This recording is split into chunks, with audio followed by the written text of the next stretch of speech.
回报的部分。那么回报的话，就是前面也是有讲了嘛，因为我们修持佛法都是本身就是这样，就是能够可以成佛的嘛。但是我们修持佛法当中修的不对的时候就导致会下地狱。原因是什么呢？就像前面我们刚刚讲的，就是在佛陀所在的时候，很多比丘就是偷学，然后就是入地狱的公案。为什么有这样的一个公案？因为这就是回谤了佛法，本身就是进入佛门，然后就是开始修持佛法。到了真正的关键的时候呢，就容不下去，因为自己的智慧容不下去深深的内容的时候呢，就是在投血，然后就是投血死亡以后呢，因为回谤的原因嘛，就是下地狱了嘛。尤其是在我们修持密宗法门的一个修行者来说的话，就我们的路是只有两个。那么当然就是在一个普通的众生来说的，因为自己的业力因果，当然就是说不准，但是也是有6个地方可以去嘛，对不对？人道、天道、阿修罗道、地狱道、众生道，地狱道、畜生道，什么就恶鬼道。那我们修持密法来说的，只有2个地方可以去啊。一个地方是什么呢？就是超脱轮回的，就是我们会成佛，或者是我们能够可以直接到阿弥陀佛的净土，或者是莲花生大师的净土等等的这些净土。如果没有成佛的情况下，能到一个净土的话，也是一定会成佛的。所以就等于就是跳脱了6道轮回，对吧？对。那么另一个在哪里？6道轮回当中，我们可能不用去恶鬼，也不用去畜生，也不用去天道、阿修罗、人间，我们直接去下地狱。那么地狱当中来说的话是金刚地狱，所以就是多么可怕，非常严重的。所以从这个方面来说的，就我们一旦进入了佛门，尤其是我们成为了一个密宗的弟子的话，那就在不要诽谤金刚师兄，不要诽谤自己的上师，不要诽谤自己的传承，也不要诽谤任何一个传承，不要诽谤任何一个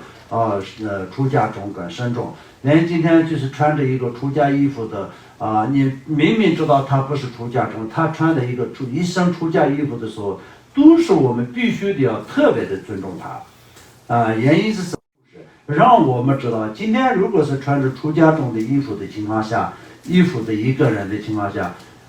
既然你知道他不是什么出家人，你就是对他做恭敬，也是对于你来说的很有功德的。那么就是在很多的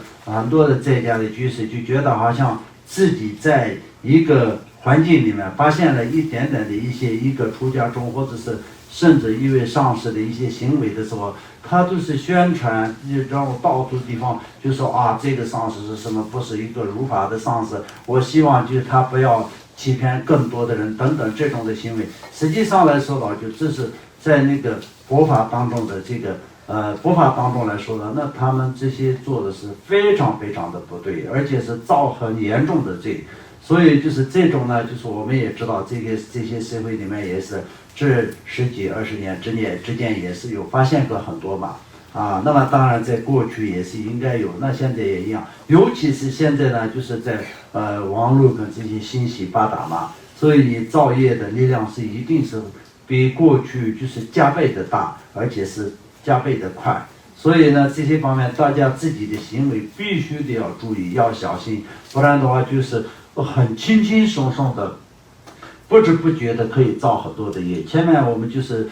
上礼拜6的课里面有出现过，我们造业是随时随地，我们走路的身边也造业，吃饭的身边也造业，然后睡觉的身边也造业，想东西的身边也造业。一天的生活当中有很多次的造业的机会嘛，对不对？不断的在造业嘛，因此我们需要随时随地都是要有善心来去改变我们自己的内心，进行从小的一个怎么说呢，那个功德都是一定要做。原因是什么呢？这样才是可以低过去的，不然我们的造业是经常都是会有非常多的造业的机会嘛。所以呢，就相当就是这个世界上一样，不管是汉传也好，不管是藏传也好，也有其他宗教的比如说不是我们佛教徒的其他的宗教，就像比如说印度的那个婆罗门的教也好，那么天主教、基督教也好，有些那个法师、上师、修女，是不是？好像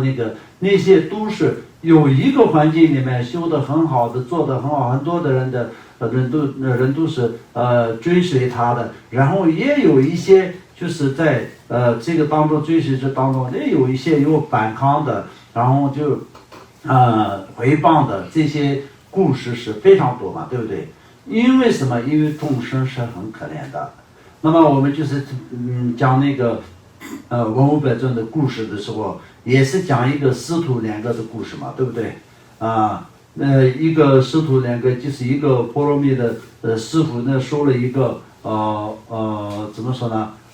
王子作为他的徒弟，然后学习到已经是非常高的那个文化的时候呢，王子就是产生了不好的这种怎么说念头，伤害了他的师傅嘛，对不对？伤害他的师傅的方式也是很残忍的一种方式嘛，对不对？曾经我跟你们也讲过嘛，那所以这样的结果呢，那么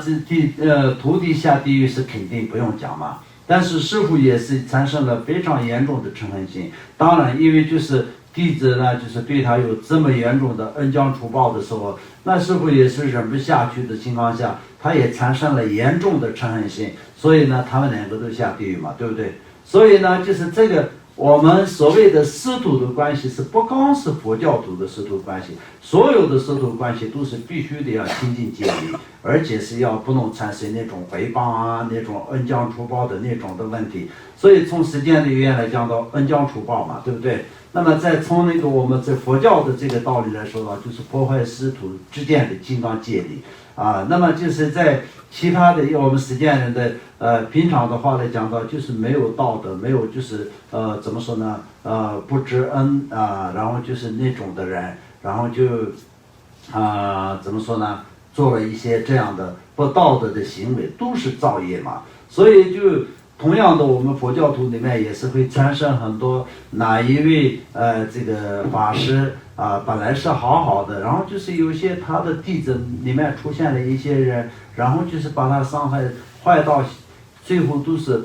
变成不能弘法的，不能传法的，要不就是换到另外一个地方，就是就是弘法的那种，是非常多的。在这过去在西藏的故事上来也是一样的。那么西藏的故事上，在那个西藏藏传佛教的故事上，那我们这个尤其是宁玛派的传承里面，那么基本那个隆庆仁江巴尊者，那是多么殊胜的一位上师，他的这个把他的这个成就各个方面，那就没有得讲的了。但是他也是有一次在那个怎么说呢，他自己在的那个僧团里面，又就变成就相当就是赶出去了，就是有些的从康区康巴地区的一些出家众那就对他进行了很多很多不好的事情。他又就是那里就是待不下去了，他就是换地方走了时候呢，就他也是留下一些诗，然后就走了以后呢，因为就是修行人跟高深大的就是这样，造业的人已经造业了，但是修善的人也是不断的继续修善，后来呢就是有更多的利益众生的那种因缘都产生了，所以就是隆庆仁江巴尊者不可思议的到现在为止。那个时候就是在当下短短的时间里面，可能那些康巴的那些出家众是比较厉害一点吧，但是呢到现在历史上连他们的名字都没有，只有一个他们就是这样那个做坏事的一个故事。那么隆庆仁江巴尊者的成就跟利益众生的留给我们的这些隆庆临宾法门的这些都是历史上都是非常伟大的，永远不会消失的，对不对？对。所以呢，就是任何一个人都不知道他人的成就是什么样的，他人的这个怎么说呢？那个境界达到什么样子，所以就我们不能做任何的诽谤。那么生生法义上面呢，我们就是一定要能够理解了解那我们曾经学的细微的那些怎么说呢？我们这个怎么说呢？有世俗谛跟圣义谛这两个本本来说的，所谓的世俗谛的时候所学的一切都是圣义谛的时候完全不要吗？也不是。所谓的前行在正行的时候完全不要吗？也不是。都是相互离不开的、分不开的，就是多方面全部都是在完整去修持，才是最会达到效果的。